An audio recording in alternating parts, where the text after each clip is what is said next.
if you go to a photography school or if you take a photography class, they will teach you about the exposure triangle.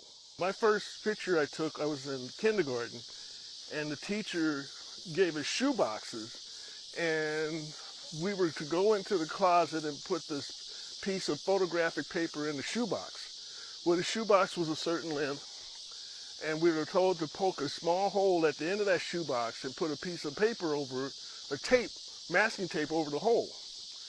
And so we were taken downtown, we were given 10 sheets of paper, and we were able to take 10 pictures. And I remember I took a picture of the arch, I took a picture of a building, I tried to take a picture of some of my other classmates and some other things. Wish I still had those pictures, because to be honest, from what I recall of seeing those in my parents' scrapbook, those pictures were actually pretty good. It's a lot about photography from that shoebox. And the lessons from that shoebox and my teacher stuck with me for a long, long time. So now I'm a photographer. I remember those days of that shoebox photography. Some important lessons that shoebox taught me was the shoebox was a certain length. And because the shoebox was a certain length, it produced the image of a certain size on that piece of photography paper. Wrong, the whole exposure triangle is very, very important. But the first thing I learned about was not an exposure triangle, but focal length. Interesting is about focal length, if you take the shoebox and poke the hole at the long end, you get a much narrower picture than if you turn the shoebox on its side and take the picture with the long end. My first wide-angle camera when I was in kindergarten. It's a diagram of, if you look at this diagram, this shows you the relationship between focal length and the width of your picture. So when I talked about in a previous video about having, different lenses for different situations, in my mind, the first thing I need to figure out, and this is good to think these things through, is that am I taking a picture of a landscape or of an individual thing? So a lot of times you'll see me taking pictures of birds, and all I need is the bird. He's up in a tree and he's far away. So I might take a 100 to 500 millimeter lens because it has a very long focal length. However, if I want to take a picture of a landscape like this one that I'm in right now, I'm going to have a very shorter focal length so I can capture things like, look over here, like, where's that? I don't know if you can see it, like bridges and things like that. A lot of, professional amateur photographers, they don't seem to care about what focal length lens they use. They say, oh, this is a great lens for taking portraits. So they'll take a wide lens, take a picture of a person, and then crop it in.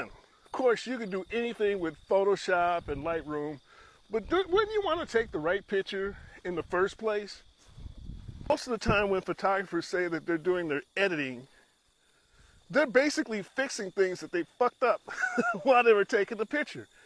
In theory, every picture I take, I could probably hand a copy of the SD card directly to the customer, and those pictures are going to look pretty much the way I took them. From kindergarten all the way up to today, I experimented with all the different settings and all the different focal lengths, all the different settings of ISO, all the different settings of f-stops, and all the different settings of the shutter speeds. First step in photography is selecting the focal length that I want to shoot at, depending on what I'm doing and where I'm going.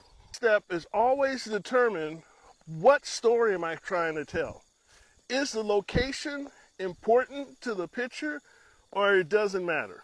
This diagram to show the differences between the different f-stops and what's called the depth of field, or what I would say is how much of the environment is going to be included in your picture in focus. F-stop is going to produce an image where the subject that you select is going to be in focus, whether it's close to you or not, it doesn't matter. See photographers doing the craziest damn thing. They'll take a couple to a very beautiful spot with a beautiful background, and then they'll shoot with a very low f-stop and blur out the whole background. Sure, I could have taken that in my backyard. You didn't need to bring them all the way out here to blur a fucking background. I mean, if you're gonna bring somebody someplace pretty, you want to include that background, right? People taking pictures in these beautiful, immaculate churches, and they've got these really, really low fucking f-stops, and the whole church is blurry. I mean, yeah, the couples are crystal clear, but the church with all this ornate architecture is blurry. I mean, so all this is in your control. So that's always my second step, is what story am I telling? Is the context of where this picture is being taken important or not? And a lot of times it is, right? So you want to keep some of that. I have some of the fastest f1.2 lenses like this one. This is I talked about this in another video, 1.2. Guess what I got to set it on? f4. You know why? Because birds are flying around, I got sunset. I want to keep a lot of this in my picture, not just blur it out.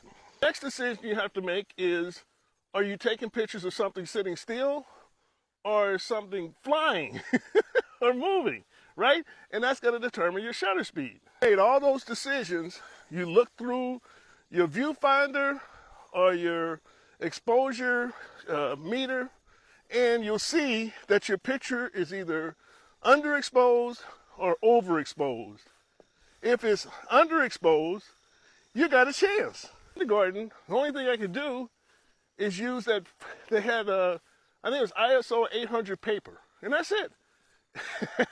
If it wasn't working with that paper, it wasn't going to work. You can change your ISO all over the place. So the camera can help you take an underexposed picture with the settings that you need to get your picture and put it in a properly exposed position. After playing with all those different numbers, you still come to a point where your picture is over or underexposed.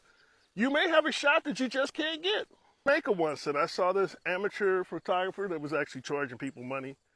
He had this guy, he was African American, and his wife was white, and he put the man and the woman with their backs to the sun, and he tried to take that picture. He fucked up their picture. There's no way to get the sunset to the back of an African American person and hope that anything's going to come out besides his teeth and his eyes. Being racist, I'm just being real, because this skin absorbs light. Lighter color skin reflect light. And if you got the sun to the back, my boy, it ain't going to work. So happened to be taking some other pictures there, and I did have a flash. And that's where you may need some technology to help out, where you've got to add some light where light doesn't exist. And I used a flash, took a gorgeous picture for this couple, and they were extremely happy.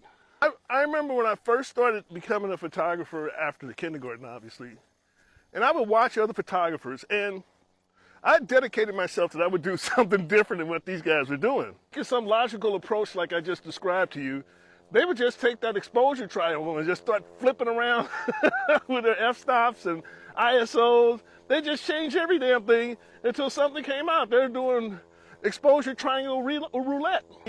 If you take some logical approach with taking your pictures, such as starting with your focal length, and then figuring out what story you're trying to tell and what's the subject that you're trying to capture, you'll be probably better than 90% of the photographers out there who's just spinning the wheels and hoping for the best.